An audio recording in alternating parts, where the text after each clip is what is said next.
Pemirsa, sesudah melakukan pendalaman dari komplotan perampok toko emas di Pali, anggota Jaratres akhirnya ngaman ke 1,5 kg emas sama duit tunai 24 juta rupiah. Emas tersebut dilebur ke jadi 9 keping oleh tersangka yang juga tertangkap. Para tersangka pun berbagi tugas untuk melancar ke aksinya.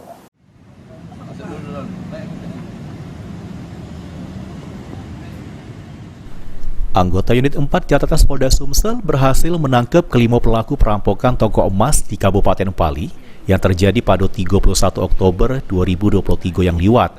Para tersangka yakni Didin Sugianto alias Witno merupakan otak pelaku perampokan yang juga residivis kasus yang sama serta pernah tertangkap pada 2018. Kemudian tersangka Sutrisno berperan nodong ke senjata api, tersangka Wawan berperan ngembe emas dari etalase, tersangka Sulian yang memantau di sekitar TKP, serta Yudi Saputra yang berperan ngelebur ke emas jadi kepingan.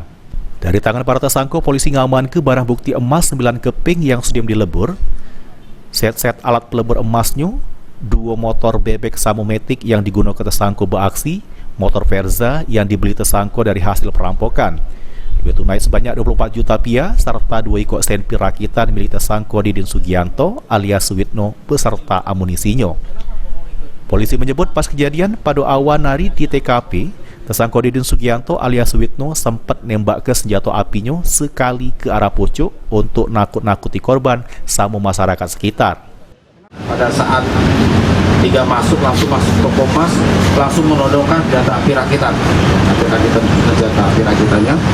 kepada korban dan langsung mengambil emas yang kemudian para pelaku meninggalkan lokasi. Namun salah satu pelaku yang bernama Didin Sugianto alias Witno Bintomo 41 tahun yang tengah yang menodong senjata api dan melepaskan tembakan. Yang sebelum dia pergi, dia sempat melakukan tembakan untuk menakut-nakuti ya, itu dari pegawai toko maupun masyarakat yang ada di. Guna mempertanggungjawabkan perbuatannya, kelima tersangka dikenakan pasal berlapis, yakni 365 KUHP, junto pasal 480 KUHP, junto pasal 55 KUHP, dengan ancaman hukuman 12 tahun penjara. Mulyadi, PAL TV.